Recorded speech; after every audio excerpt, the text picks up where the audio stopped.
Welcome to Finance Leaders Retirement Insights, the broadcast where we sit down with thought leaders in the world of finance who reveal their unexpected wisdom on the issues impacting retirement.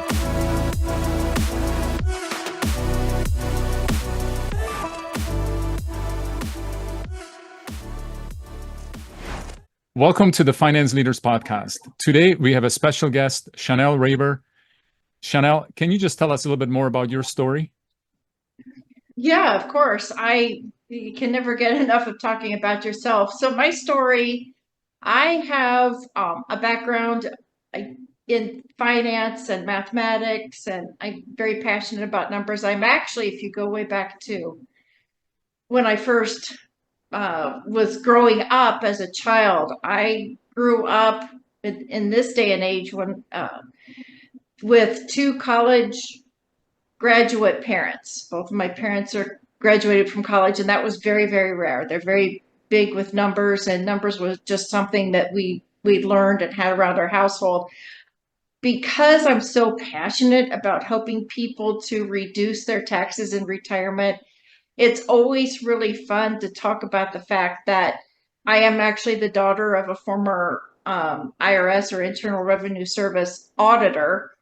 And so I'm blessed with having my father walking this earth. He's 84 years old, and it's fun to say that I'm using tax codes to help people to save on taxes. I don't teach people how to evade them, but it is kind of fun having the lineage that I come from.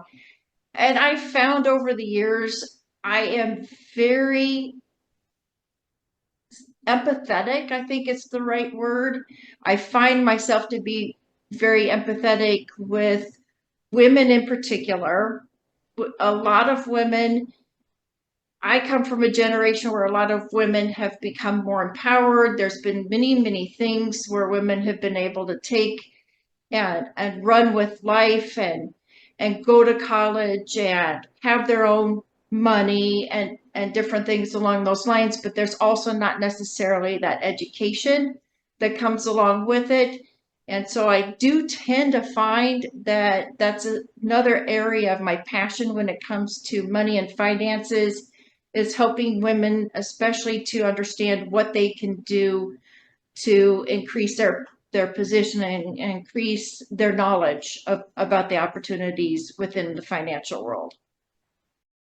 Oh, okay. So what was it specifically that, I mean, you kind of maybe alluded to it, that decided you to move into the finance industry and become a financial advisor?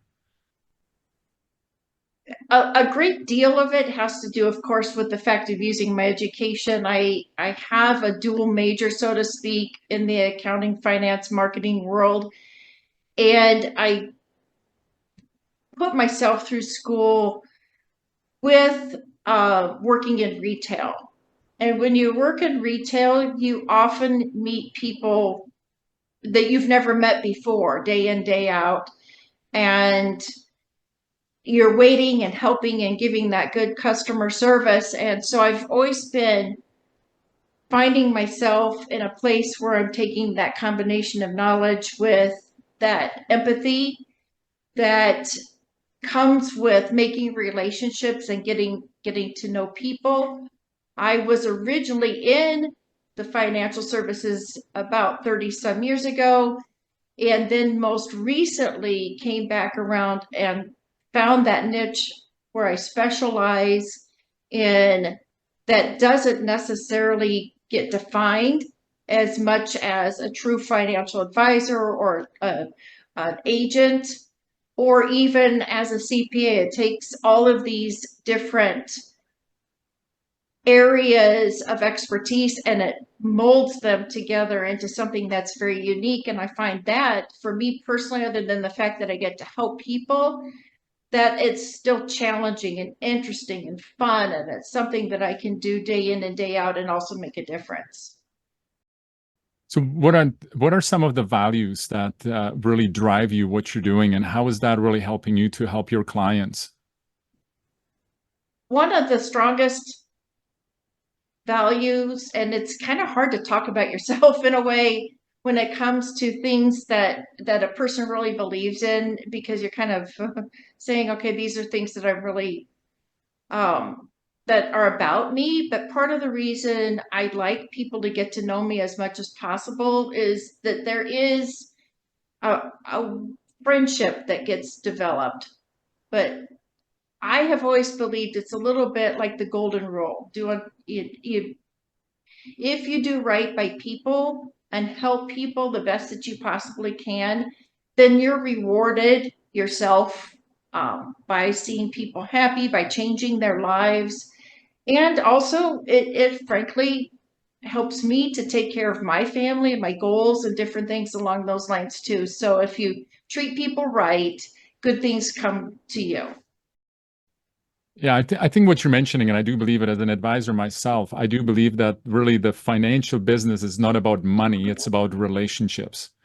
And, and it's not even about money, because so often when I was an advisor and I would ask clients, there were several questions. The money is really just a means to get to something. So when you're building that relationship, it's really important to really find out what is it that somebody values? What are the values that, your clients have, in order to really truly help them? Because like I said, it's not really about money. I mean, money, yes, it helps us to get to the means of things, but I really appreciate what you have mentioned. It's really about a relationship. It's really a relationship business when you're looking at the financial business.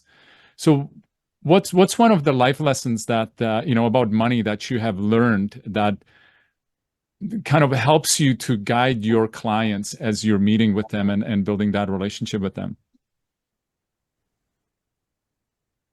A life lesson that I think is very critical, like you just said, it's building relationships.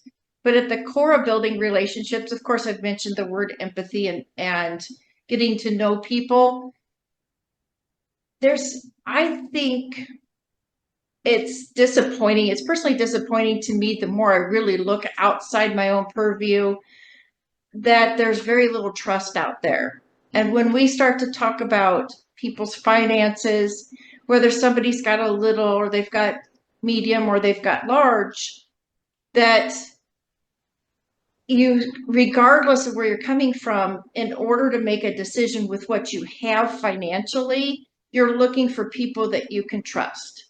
And that trust in this world, you really only have one shot at it. People talk about how hard it is to replace and repair personal relationships or business relationships once trust is broken. And we don't use that word trust, I think, often enough when we're doing our planning, not literally talking to a client saying, I want you to trust me. You can't do that. That's not how it is.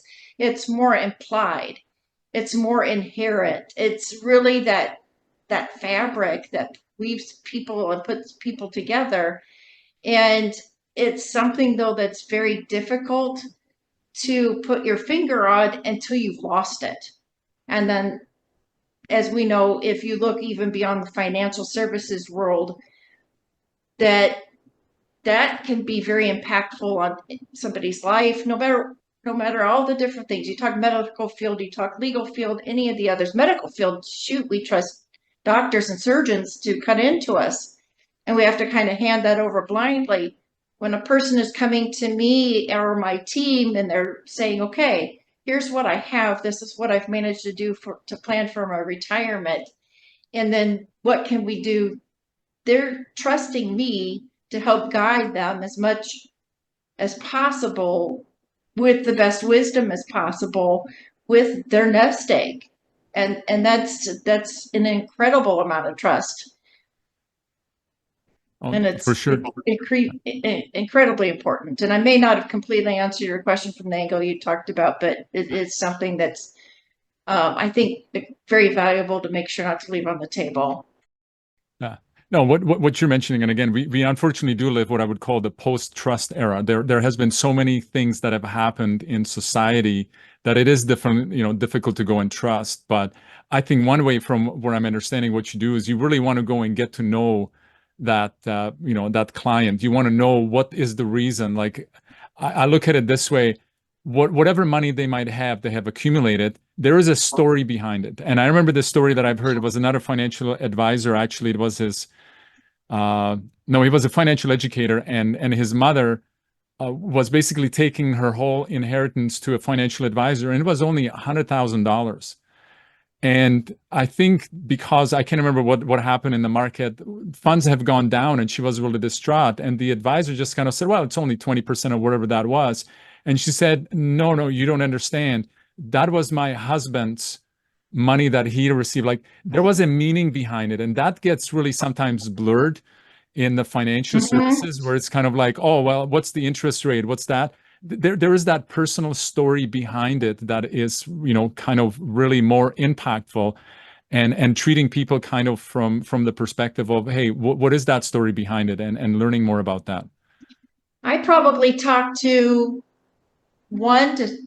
I wanted to say 2 to 3 people a week, brand new people that I've talked to, and the majority have in common this story or a time where, and I don't ever want to bash any part of the financial services industry, but sometimes knowing that here's, like you said, this finite amount, and it means a lot, and we don't want to see it go down, but the story after story where I went to this person, and it, like 2008 to 2012 is a perfect example, but the funds went down by so much, and I'm always being told, well, that's okay, it'll grow again. And it's like, well, yeah, you, Mr. 38-year-old, I'm giving an actual example of someone I talked to not that long ago. This 38-year-old told me this. This is a lady that I work with. She said, but I'm 64. I don't have the longer runway. And that, I think it still lacks, like you said, this area of distrust, it just, so many things have happened post COVID, but also I did this as a tutorial not that long ago. There is such a general lack of financial education. A lot of people talk about the fact that the schools don't really teach it. I mean, there was consumer math and sometimes different things along those lines where people used to learn how to balance a checkbook. Now nobody carries a checkbook. And so many of the people, if you really look at it, either grandparents or parents on some level are coming off of like the Great Depression years, and then the years of robust and money, that people often, if they were trying to learn it by osmosis from their parents, they really weren't getting, necessarily things that were economically the same as what the parents went through. So there is a general lack of financial education that the schools and the parents aren't providing, that people are going to social media to find. And so that's where that empathy and that trust has to come through in words and first impression, because if people are meeting each other over Zoom, if they're doing things and people are looking for education through social media, there's a whole different level of connection. And I know I've kind of dove off into something a little bit deep, but it is very important too when it comes to digesting the importance that a person like myself, yourself in the financial services, how important that role really is, and how much people are really seeking to find information that can be relevant, as well as having the opportunity to protect their own money, make it grow as much, and have those resources at their fingertips, so that, like you said, that if they have only this money that came from their family and they don't want to have it get lost and they want it to grow, that there's that connection that can be made. There's just so many things that really, when you look at it, sometimes I say this to people, it's like, you don't want to be a Debbie Downer, but there's just so many things out there that are impacting people's decisions these days in finances. And it doesn't help if there's not that core foundation or resources for that. For sure. Well, and talking about the foundation, I think this kind of leads to the next question that I was going to have. I believe that we all kind of have what I would call these money stories. And often the money stories create a relationship that we all have with money. And again, depending on what your upbringing was, the money story is going to be different. When it comes down to, I kind of always say there's kind of these two worlds that I tend to see that people live in. They either live in this world of scarcity or they live in this world of abundance. And like for myself, I was originally born in Czechoslovakia. I definitely was kind of in the world of scarcity because of just the socioeconomic things that there were. But when I kind of look at people have the same thing depending on what kind of they've heard when it comes down to the story about money. And often we kind of inherit these stories about money from our parents and we never really go and question them. And these are the stories that really go and shape our lives. So, if you look at yourself, can you see that, there is kind of a money stories that either you have or that you have seen with clients that you have kind of helped them to reshape what and how they look at money, and that has really truly helped them to create more as far as what they've had? Yes, yes. When I grew up, now I would have grown up actually with parents that would have come off of, I mentioned already that they were college educated, but actually would have, especially on my mom's side, come off of those Great Depression years. And there was a lot of just conservative with the money, that there was always that feeling of scarcity that came because of how difficult some of the life was coming off of those Great Depression years. I was taught, and a lot of people were taught in my age group when we were coming through, like as babysitters or dog walkers or going and detasseling corn or something, because I grew up in the Midwest. Most of our parents were teaching us that for every dollar that we earned, 50 cents went towards savings. It was kind of like, okay, now here's your new money. 50% you can do to pay your bills or put gas in the car or wherever you're at in your age group. And another 50% goes for savings for something special or something along those lines, or when there's an emergency. This is how a lot of people were taught. Now, because I've noticed, I've actually been invited at the university level to speak with students and visit with students that are about to graduate at the university level, that the first thing that they do is pay themselves first. And that's also very similar to how I was raised when money came in. You pay yourself first. Put that first 10% away from your paychecks, pretend it didn't even land in your bank account. It immediately goes to I teach them to put them in high interest bank accounts. Put that aside and it's there for the emergencies. And then once you get to the point that you've got at least 6 months of living expenses, then you start to look at other things that you can do with your money and to be able to enjoy your money, so to speak, and what that next move is. But that is one of the life lessons that I still take today, that I try to teach to young adults as they're starting to become professionals. Yeah, and it's important to go over it and review them. And I do agree with you. I think, basic financial education should be at the school level. They get a whole bunch of things that are when it comes down to it, with the education, what they're taught, and finances are not. And it creates, unfortunately, environment, especially when they move into the college years where they don't really know and they start to mismanage the monies, because I think when they get into college or universities, credit card companies give them credit cards, carte blanche, and then they go and spend it. They don't realize that, no, that's not an income. Somebody has to go and repay it. And it's not really the great start. But what do you think is the most powerful kind of belief someone can have about money, and why you feel that way?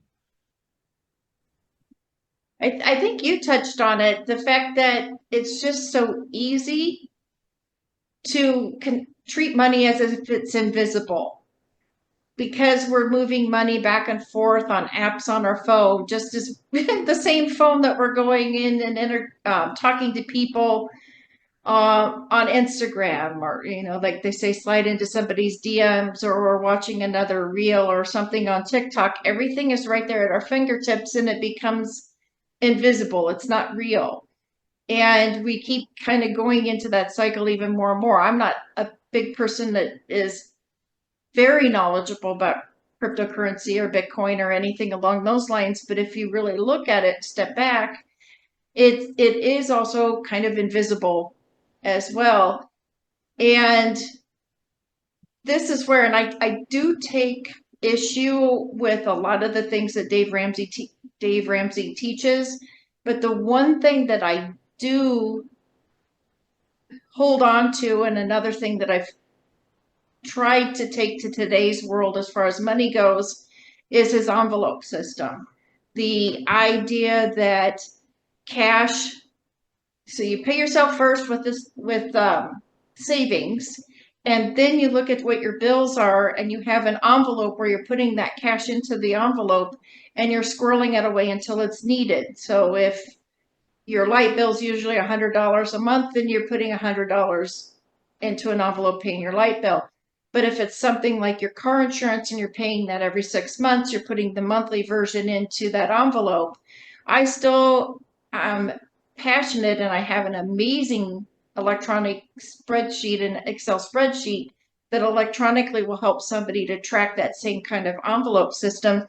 Because if we don't make the money real and tangible, then it doesn't feel real. And it's just so easy to get into that spiral.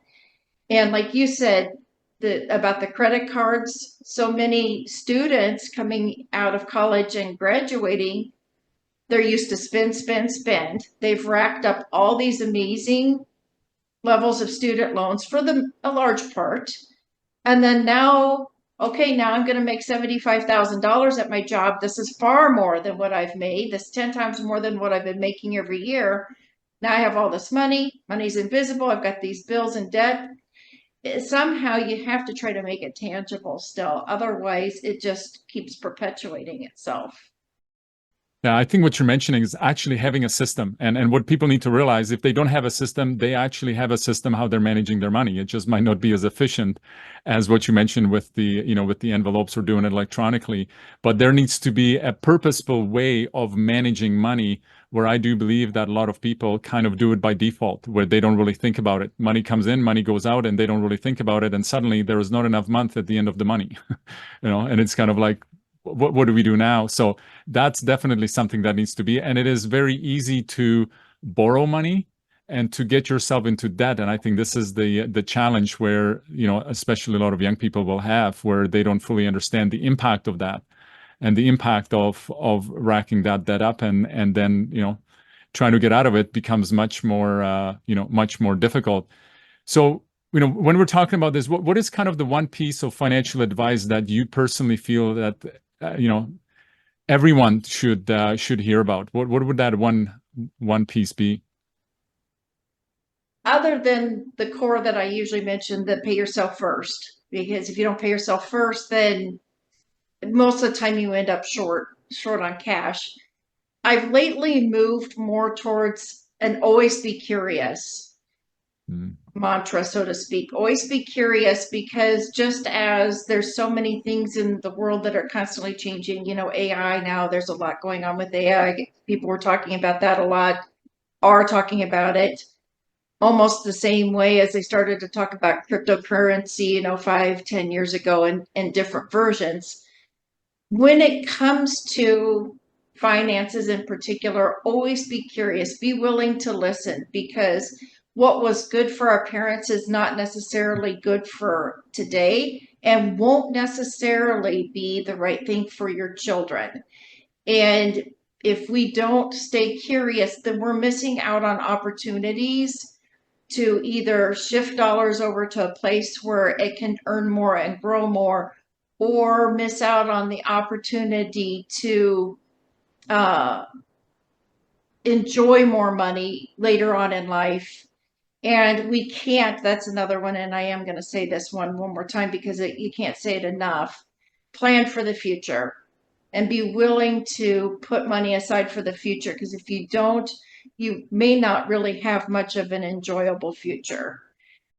So that's great advice, Shaunelle. Curiosity, and I think this is where we had an advantage when we were children. I think children were very curious. They were always exploring new things and looking for things from a different way or from a different perspective. Two, when we're talking about different stories, like be curious. Like, why do you believe what you believe when it comes down to money? I think that's a great advice in life generally, not just around finances. So let's just switch gears a little bit. Let me ask you this. What does it mean to really live a life well lived? And how do you help your clients kind of connect with their, their finances with their vision or purpose or why they're doing what they're doing? Man, that's a really beautiful question. Of course, everybody's going to answer the question differently about what does it mean to live a life well lived. I do believe, though, for the majority of people, that finances are always, whether a person literally says it or implies it, that that is something that's very important, and that the financial health is part of living a life well lived. I talk to people and listen to people, like I mentioned, well, all day long, all over the country, even. And that is a common thread, that ability or that desire to at least be comfortable. People define comfortable different ways, but typically it means to be able to feel less financial stress. Typically, it means not to have to give things up in order to live. And that's something that used to be the way it was for people when they went into retirement. A majority, and I alluded to this earlier, people coming off of the Second World War, off of the Great Depression here in the United States, especially, that then there was a period of a lot of wealth and a lot of growth, and families grew and people moved on. A lot of things, industries really took shape in the 50s, 60s, etc. And there was a lot more people, a larger percentage of people who were comfortable in retirement. And now that's not really such the case. There are more and more people who are having to make sacrifices in retirement because the types of careers, there aren't as many pensions that are being supplied anymore by employers. That's becoming less and less and less all the time. 401ks and other tax deferred retirement accounts were designed to be supplemental to a pension, not to be the only retirement. And then you go one step further, with 70 some percent of the households in America have only a net worth of $190,000. Most people would say you can't live off of that. That seems like a lot of money for a today period or tomorrow or 5 years, but to replace people's income, that's not any way to live. I hear people wanting to spend more time with their family. I see people living longer and it being more difficult to have enough money without making sacrifices. And what I strive to do, and what my team strives to do, and what my resources within the industry strive to do, is deliver on at least every effort to double the amount of retirement dollars. And that's within systems, and that is within reality, that can be done for most people, at least to double. So if a person is one of those people that's worked really, really hard and they've saved up $200,000, and to be able to stretch that at least to 400,000, allow somebody to be able to live more comfortably longer, possibly take a trip, be able to at least go see family, be able to care for themselves, to be able to enjoy and relax a little bit. There's just so many things converging. Inflation, people living longer, higher expenses, less saved up, that are converging together, that more dollars can be enjoyed by somebody in their retirement, the more you're helping somebody to have like a gift. Most people get pretty excited when they start to see at least that their money's going to last longer than just 10 years or something along those lines. It's a wave of relief for people that they don't have to make all the sacrifices all at once. Yeah. I think what you're mentioning, and I can't remember who said the quote, but they basically said, listen, when it comes down to retirement, it's really about a lifestyle, right? I mean, everybody could retire right now. It just means that your lifestyle might need to go down because you may not have enough money. So if there are strategies that somebody can go and take a look at where you can stretch whatever you have, that's definitely helpful. I think the other, my view is, and I work with a lot of advisors, and I'm an advisor myself. I think kind of the whole idea of the traditional retirement where you reach a certain age and then you just don't do anything. I think that's going kind of a little bit sideways. Not, but I also feel like that people should want to work because they want to work, not because they're forced to work, which I think is the kind of the separate on it. Like I look at myself, I don't believe that I will ever retire. I can't imagine kind of just to sit and do nothing. The picture of sitting on the beach and not doing anything, that's kind of not where I'm at. So I think the values of individuals is really changing and what they're looking at. So, defining, life well lived is very personal, but at the same time, I think it can be shaped and people can, going back to what you mentioned just previously, being curious, because there's many different ways how to achieve the outcome that you're after. And really, without that curiosity, it's going to be very difficult. And again, we're kind of talking about all of the stories and, the traditional way. And you mentioned that even with finances, how, the challenges that, young people are dealing with right now when it comes down to credit cards, like our parents, grandparents, they never had to deal with that. And, moving more into this virtual currency and everything that's going, it's going to be even more, I don't want to say difficult, but more challenging from the perspective of how to deal with it, because it's so much easier to go to spend, and I think we're going to date each other here. Going to the store with, a $50 bill, and it's like, I'm not going to buy that today because I don't want to break that 50 or 100 or wherever that might be. When you put it on a credit card, you don't see it. It's much easier to go and spend. At the same time, and one of the reasons why I kind of exited out of the financial industry, there is kind of the whole side of it where it's not just all about focusing on save, and scrimp. And, you kind of mentioned Dave Ramsey, he kind of says rice and beans. I kind of looking at it also, looking at what you've mentioned, the curiosity, and saying like, hey, what if we put all of that energy of save, and create and put it onto the other side where we're now, hey, what can we create? What other opportunities are there that we can really go and create more, as opposed to just focusing so much on the save? That was actually one of the reasons why I got out of the financial industry. I felt like it was all about save, and I started learning things. Reading the book Rich Dad Poor Dad, that kind of shifted my perspective. What do you mean my house is not the biggest asset, it's the biggest liability? And it's just a different view or perspective. And it doesn't say that one's right or one's wrong. It's just really what people need to ask, even with the question, what's a life well lived? What's the right thing for you? And I think what I'm gathering with, speaking with you, that at the end of it, it's not just about money. It's about really the stories. It's about the meanings that you have, and everybody's going to have something personal. And again, it doesn't make anything right or wrong, right? Correct. It is. It is very personal.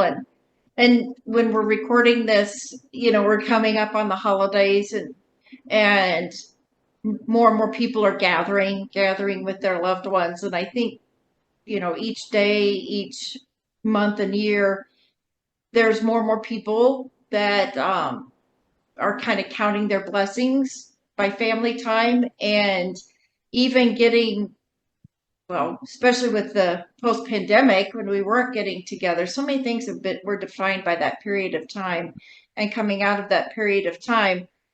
But to be comfortable, to be able to buy the plane ticket to go be with family, or to be able to pay for the gas and the travel, to be able to see family, at least to alleviate that stress, is important. And like you said, you mentioned about what I said about Dave Ramsey. It is very true. The more you convert to cash and the more you're actually holding on to that $50 bill or $100 bill, the more real it is that you are spending that money. And that is always one of those premises that that he goes with, that I think that is still valuable today in some way, shape, or form. Especially, my gosh, Google Pay and everything else, Apple Pay that's on our phones. It's just so easy to spend. Yeah. And now To you don't have spend to do money. anything. You just touch, you Touch. just tap, so it's taking that whole, so put it that way. Nowhere we're talking about that technology is bad, but it's just what's the impact on your life? And I think this is really what it comes down to. Like all of these things and even money and everything, people say, oh, money is the root of all evil. No, it's the love of money that's the root of all evil. But it's not that it is evil. It's the way that you view it and what you do with it and how you use it. Because I also believe that money is one of the resources that we have that we can do a lot of good things with, not just kind of focusing on the negative things. So it just comes down to, again, what are those stories? What are the things that how you view it? And I'm going to go back to, I really appreciate what you said. Just be curious, like start asking yourself questions. Why do I believe what I believe about money? I know for me, when I grew up, I had a very negative view of money because of growing up and everything that I have gone through with family and where I grew up and everything. And I have spent the time to start asking myself those questions. Well, why do I believe that? And there is a great story. I'm just going to make it really short, of the ham story, where we're just talking about getting to the holidays, but this was a Thanksgiving dinner, and there was a big ham that was going to be done, and the husband comes home with this beautiful ham, gives it to the wife. She grabs it and cuts off like 1/3 off of the end and puts it into the oven. And the husband's going like, why are you doing that? And she goes, I don't know. That's the way my mother did it. He says, okay, well, then Oh, pick how up the phone fun.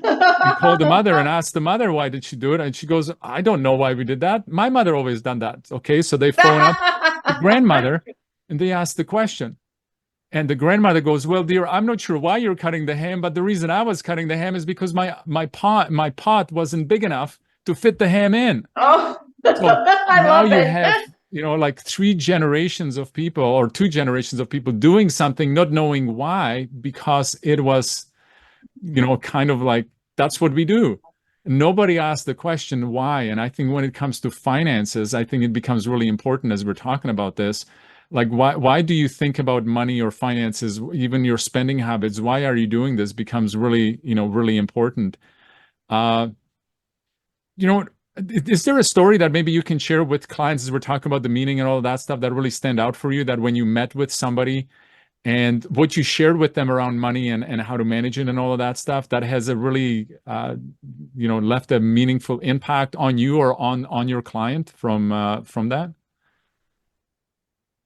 I think back to, especially within the last 5 years, getting back into financial services, especially in this lane, so to speak, of helping people to plan or handle their retirement and be ready for the future, so to speak. I actually have a short book started on this particular subject because it was so impactful to meet this woman. But uh, the lady that I'm picturing right now, she was a very recent widower. Her husband had passed away, and really, she had a small fortune that had been an inheritance from her parents. So her parents had owned a funeral home. They had done really, really well. Especially her dad was the one who was really in charge of a lot of that. And they had saved a lot of money. And there was a nice inheritance. And her and her husband were getting ready to retire. And then her husband passed away. But that was not her area of expertise of being able to make the decisions about this nest egg that she had inherited, except for the fact that it afforded her the opportunity to retire early. But then husband passed away. And when I met her, she had really was not familiar with a lot of where the money was at. Most of the statements, because she was in such a period of very expected, that she was grieving. So we were grieving the loss of mom, who had passed away after her dad had passed away, but then her husband passes away. That the emotions that she was going through, she was not even able to open up the envelopes that had all the statements, and that need to find the opportunity and the way to start getting this sorted, and how do I start to manage and tackle those emotions that go along with it, to be able to put those pieces together. And that's probably what forms a lot of the language that I use now, because everybody has a story like that on some level, maybe not as deep as this particular person had, and where she was in a world where everything around her seemed to be spiraling, and she had to hold herself together and be there for the adult daughters who had just lost their father, and being able to sort all this out, and having that financial education as well as getting it all organized. That is a very difficult thing to do when a person is on that high emotion side, when everything is more like tears rather than decision making. And that's very true, because like you just asked me a little bit ago, what makes people, happy? Where do you find that happiness? Well, sometimes it is just merely getting on top of that, and trying to get control of life too. And emotions and money are tied together, whether you're taking one small slice of life or if you're looking at the whole pie. They're very much interrelated. And there can be times where the envelopes just don't get opened, and that doesn't mean that the bills go away. That doesn't mean that we're not missing out on opportunities, that if we were able to sort things out. So I'm a huge proponent of at least give your children, if you're a grandparent, an adult, a young parent, at least do everything you possibly can to plan ahead. Think of your loved ones. It's not a negative thing to talk about a funeral. It's not negative about talking about dying. It's a fact of life. And give and channel the emotions that go with it to doing something better for your children, so that they don't have to go through everything at a time when the emotions are exhausting, and then to add the finances and all the other decisions that need to be made. Oh, for sure. Listen, you stated a fact. Nobody's getting off of this earth alive. I mean, we're all going to die at one point. And yeah, just having the conversation. And I know it's a difficult conversation to have, because nobody likes to think about that fact, but it is a fact of life. And I think just having that, and again, being curious and knowing that. I mean, I've seen a lot of families that are devastated, and it's the hardest time to make any decisions. And sometimes you got to make the hardest decisions, and then you're like trying to make it right or perfect, and then you're going to have regrets and all of that stuff, where if you start having the conversation ahead of time, it becomes much easier to go in and deal with that.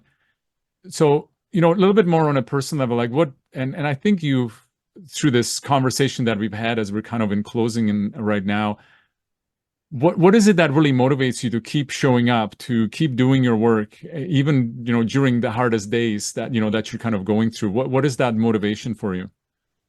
Oh, there's always a story to tell. That's why. That's an interesting observation, because I've actually done a couple of videos that have actually focused on the fact that right now my personal journey was accentuated about 3 months ago with an unexpected injury and in an accident where I should never have even really been injured to the level that I was injured. And I only just recently finally started to leak maybe a little bit about it, but the idea is that it just is so humbling. If you look at life and you look at these defining moments in life where you're actually kind of plopped down, and my visual literally happened to me. Okay, time to focus. What's really important about life? And then I've taken to the camera and turned it on and I've even shown the back brace that I'm currently wearing, because there are measures that can be taken because something like this type of injury that I have can be devastating, not only personally, but and as far as the emotions and then the pain and everything else that goes along with it, and the recovery side of it. But there's also the financial side. There are households that can be devastated. The number two reason for losing, going on into foreclosure on a mortgage on a home loan is derived somewhere along the lines with unexpected medical bills. At least 56% of the bankruptcies come from unexpected medical bills. And there are resources within the financial world, life insurance being one of them. There are resources to help supplement those types of expenses. And so many people, again, back to my comment that I was saying about that gift of taking care of your family and making sure that you have your plans lined up, it goes beyond the idea of having a life insurance policy so that the expenses are covered. But there's also, I mean, most people see it as short-term, long-term care. Those things are different types of things to tap into through an employer. But then there's also certain types of life insurance policies that have living benefits, and those living benefits can be tapped into to utilize the policy while someone's still alive in order to offset lost income or medical bills. And I found that to be the perfect, this situation to be the perfect way to say these things are real. You can be kickboxing one day and 3 days later you can't even stand up. And that's how fast life changes. And if I can at least this is just one small example, and I'm not even a huge influencer out there, but if I can use my own experience though to help encourage someone just to nudge a little bit that their life would be the same, it's more impactful, I think, to share my story than to say, hey, I was working with this family over here and they were getting ready to do this and this and thus. And they put it off and put it off. And all of a sudden they were in a car accident. Now they can't do it. That's vague. This is real. This is in front. And it is a real example. And it is something that I think that's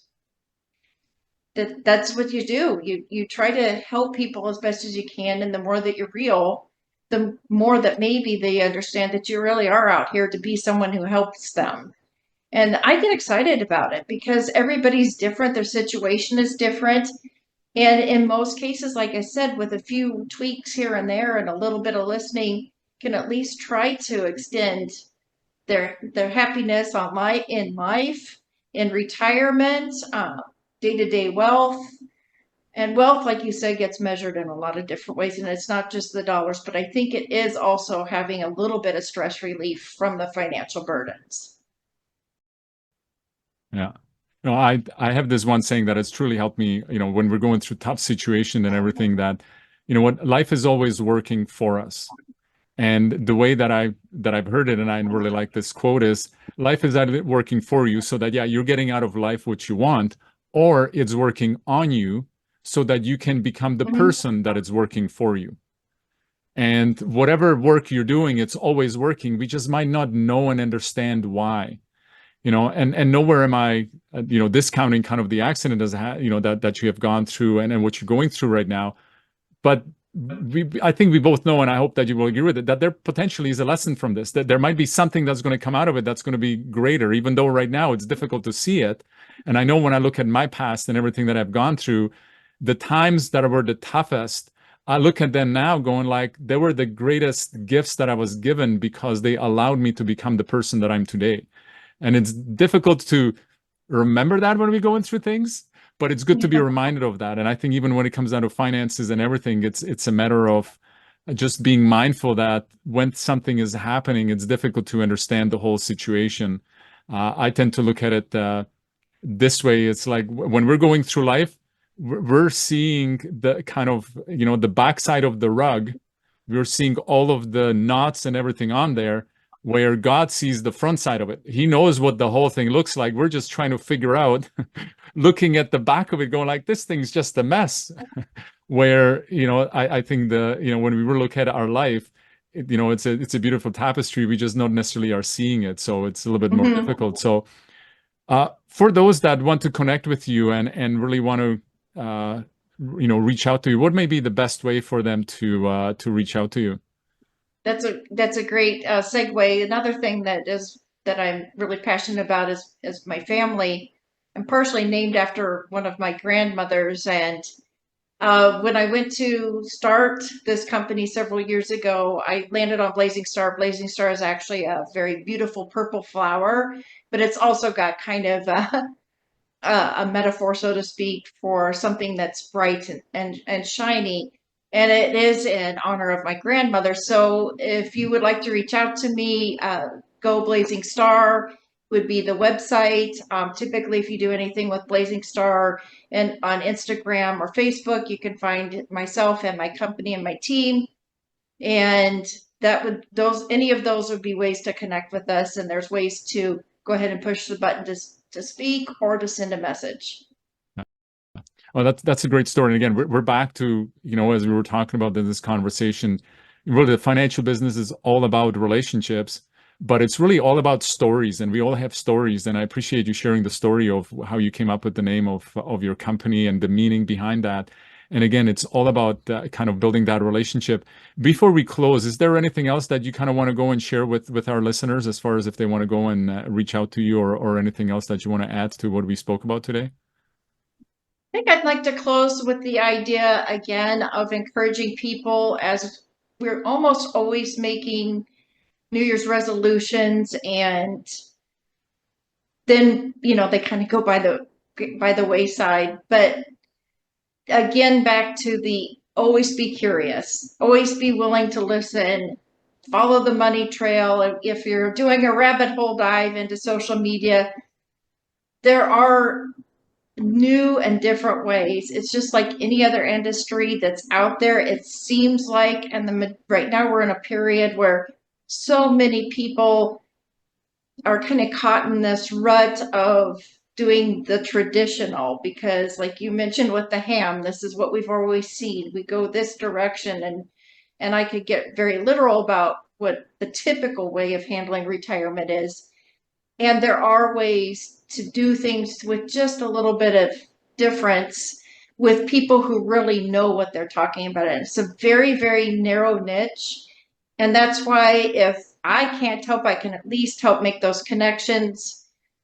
But be curious, be willing to listen, be open-minded. There are people that really are passionate about helping you, and don't stop until you find those people. Yeah, that's great. And again, we're back to kind of the whole topic. It's about relationships, and just because you go and meet somebody and they're an advisor doesn't mean that you have to go and work with them. Find somebody that really resonates with the message, and that's kind of the purpose of this podcast, is to really connect with advisors more on the person level, go and dive deep into more of the values and the reasons why the advisor does what they do. So, Shaunelle, I appreciate your time. This has been great, and if we will have all of the information for people to go in contact with you, and we'll talk to you soon again. Thank you. It was a pleasure. Thanks for joining us on this episode of Finance Leaders Retirement Insights.